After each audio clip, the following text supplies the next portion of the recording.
Okay, NXT TakeOver Chicago 2 just wrapped up, give or take about maybe 25 minutes ago or so.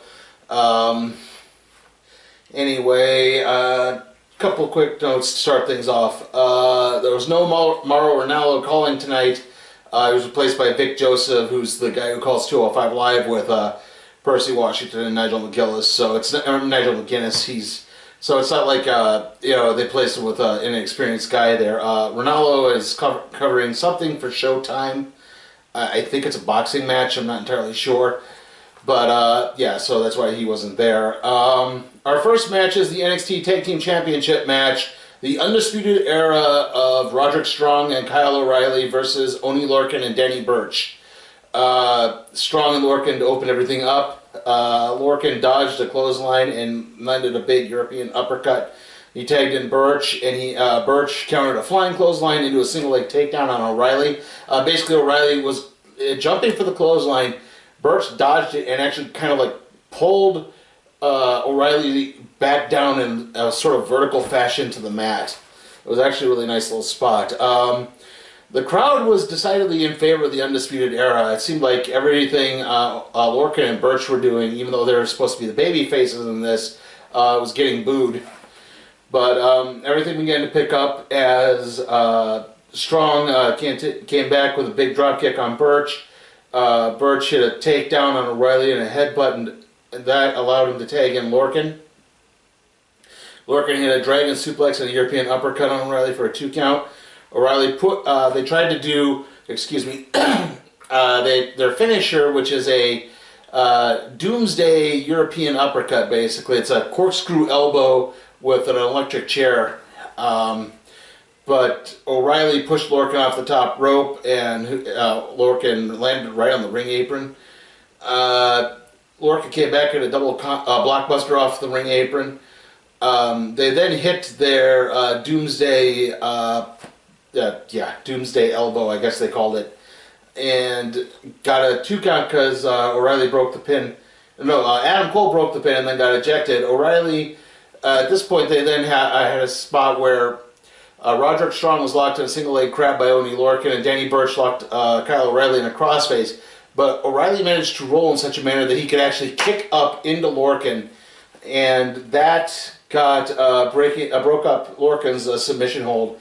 And then Strong and O'Reilly hit a spin kick, flying knee combo on Lorcan for the 3 count and the victory. Really great match to open things up. Had some great high spots in it. Real up and back and forth match. So you could have gone either way. I mean, it seemed like the crowd was maybe against Lorcan and Burch because they seem to have gotten a tag title shot so quickly, but they've actually been tagging for like the better part of the last 2 years, maybe a year and a half. So it's not like this is entirely new. So I didn't quite get what the crowd was going for there. Or if they were just trying to hijack things. But afterwards, the crowd did give Lorcan and Burch a standing ovation. So don't be surprised if the next TakeOver in Brooklyn is going to be them getting a rematch. After that, we have Ricochet versus the Velveteen Dream. Dream came out dressed like Hulk Hogan and doing some of the poses, so maybe Hogan's going to be back sooner than we think. Well, he's not going to be back competing, obviously, but he'll sign his Legends deal with the WWE. And anyway, Dream came out and he was basically trying to show that he could go toe for toe with Ricochet. And he was hitting a lot of high-flying moves. Like, he hit a flying head scissors, which he's never really done before. Ricochet hit his handspring head scissors and a drop kick. Dream came in and hit a rolling senton over the top rope. And like I said, he was copying Ricochet's moves. Dream hit a suicide plancha. Ricochet came back with 2 suicide dives. Excuse me. This match kind of suffered a little bit. I know a lot of people love this, and it was great when it was great. But there was a few points where it's like they were starting to do a planned move, and then someone would slip or trip, and like it just didn't quite click as well. It was like right in the middle of the match, there was a huge dead spot. They just kept blowing moves. But Ricochet came back and had a corner 619. He tried to go for a top rope move, but Dream got up and caught him and hit a second rope Death Valley driver for a 2 count.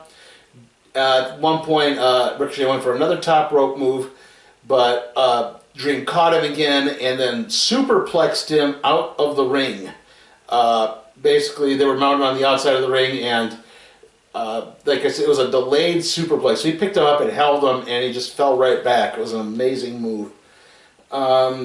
Dream hit a Dragon Sleeper DDT for a 2 count.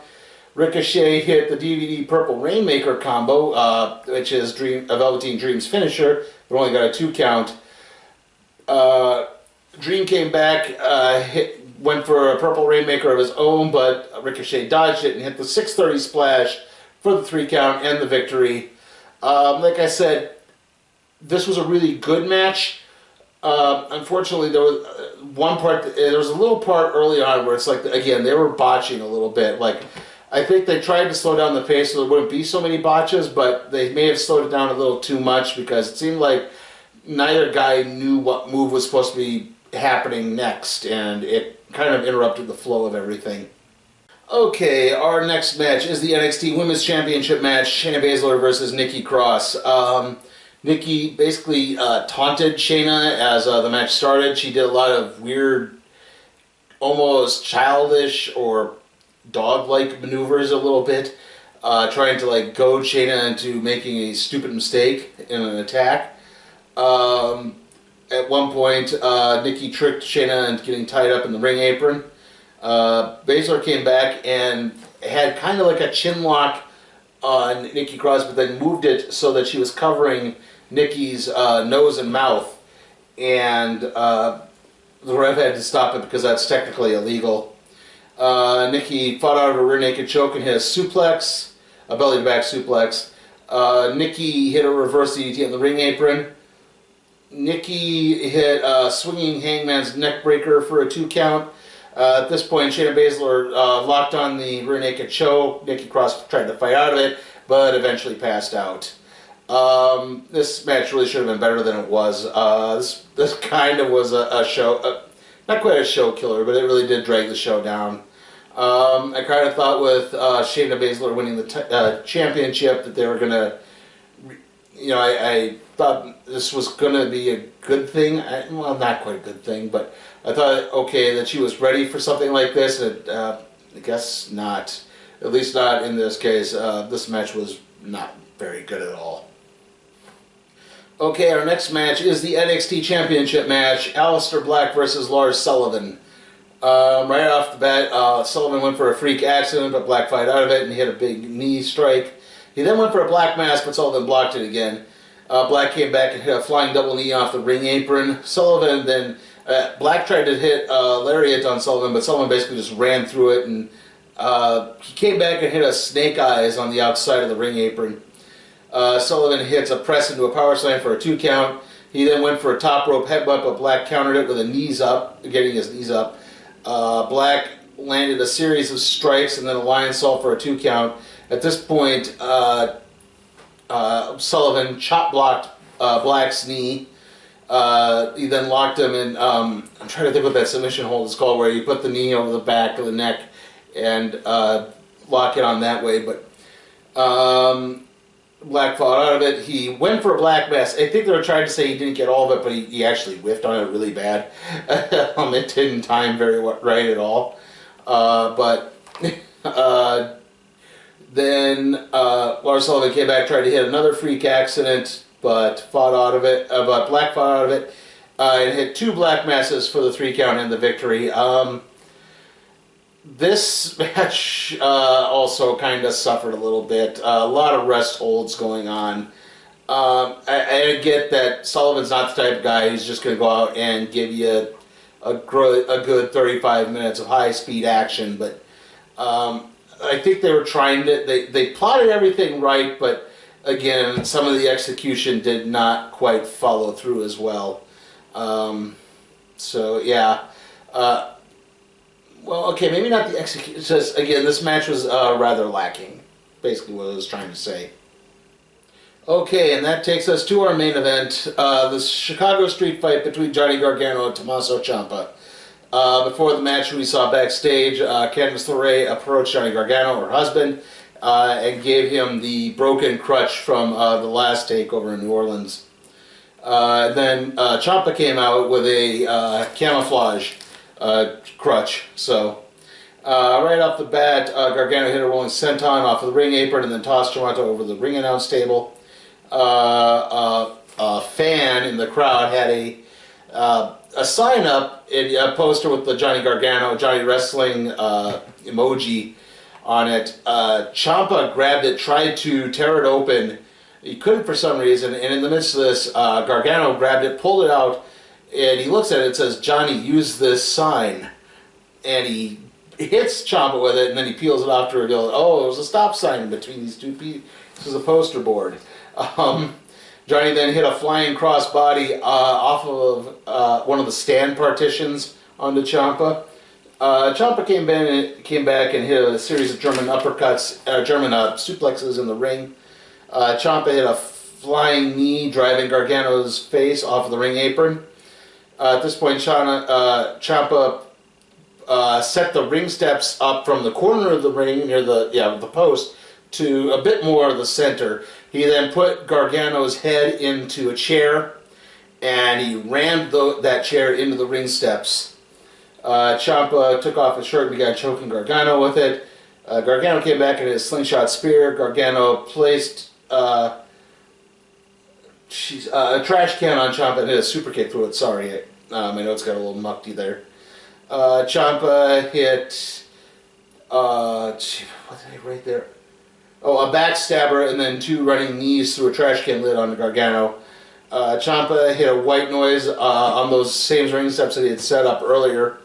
Got a 2 count on it. Champa began peeling back the ring, the canvas and the foam padding under the ring, exposing the plywood that's underneath there. Gargano came back. He super kicked Champa on the second rope. Both men that struck each other with weapons, and Gargano fell on top of Champa and only got a 2 count on it. At this point, Gargano got tossed off of something that knocked him crazy again, and Champa then took Gargano up to the top of the ring steps, up to the top of the ramp, and he threw him off the LED placard in the back, again mimicking what happened last year at Chicago. He then tried to do a white noise off of the platform, and in the midst of this, as he was setting Johnny up, he grabbed Gargano's wedding ring, then spit on it and threw it away. And that angered Gargano enough that he hits the white noise on Champa, and Gargano then snapped as the doctors were coming out to take Champa off on a stretcher, but Gargano fought them off, grabbed the stretcher, took it down to the ring, locked on the Gargano escape, but the ref was out of the ring at the time, excuse me. The ref was out of the ring at the time, and so every official is down there telling Johnny to stop. Tell him to stop. He gets up, he fights them all off. He locks Champa in handcuffs, and again locks on the Gargano escape. Ciampa's tapping, but there's no ref. Finally, the ref gets in there along with a bunch of other officials, but they're trying to break them up instead and stop the match rather than have it continue to go on. And in the midst of this, Ciampa hits a DDT on the exposed part of the ring for the 3 count and the victory. So Tomaso Ciampa wins, and afterwards Ciampa goes up to the top of the ramp, and the crowd is chanting "F you Ciampa," and he gives his little bye-bye sign, and the doctors check out Gargano, and that's kind of how it ended. Yeah, this match did help bring the show back. Again, great storytelling. I do kind of hope, though, this is the end of it. Like, we've had, I mean, I guess they'll probably want a rubber match, but maybe hold off on that.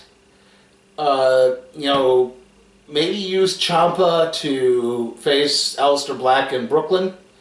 Have him, you know, dare I even say, beat Alistair Black in Brooklyn, and then Gargano and Ciampa can face each other for the title at the next TakeOver at, I think it's Los Angeles. That's where Survivor Series is this year. I think that would be a good idea, but I don't want the third match just yet. I want it to wait a little bit. Let it breathe. Let this breathe out a little bit, and have Ciampa and Gargano face a few other guys. So anyway, overall though, like like I said, this show did have... I've seen some people absolutely raving on this, saying this was better than TakeOver New Orleans. It was not better than TakeOver New Orleans. Again, the women's match was just not very good. I'm sorry, it just wasn't, especially compared to other matches NXT has had. The championship match was lacking. There were problems in the Velveteen Dream Ricochet match. It told a great story. They did a good job with what they had. But there was some plotting points that something happened. Like, there was a bunch of trips and falls that I don't think were scripted into the storyline. So, yeah, I am giving NXT TakeOver Chicago to a B. Okay, so after this, obviously, is going to be the Money in the Bank recap and review. I've already said why. The next movie review is going to be Jurassic World, but again, it might be delayed.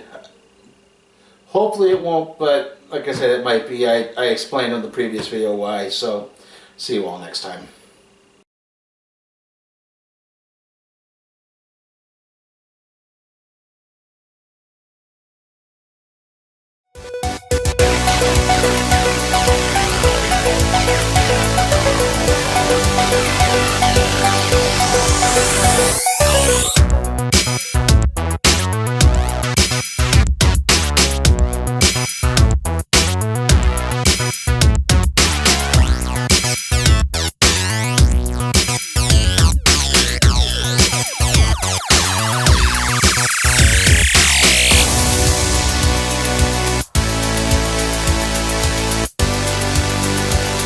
Hey guys, tired of me always talking about WWE and NXT? Want to see me cover something like, say, Ring of Honor, Impact, New Japan, anything else? Check out my Patreon at Sleepy Time Cat Productions and see how you can help me expand my wrestling coverage.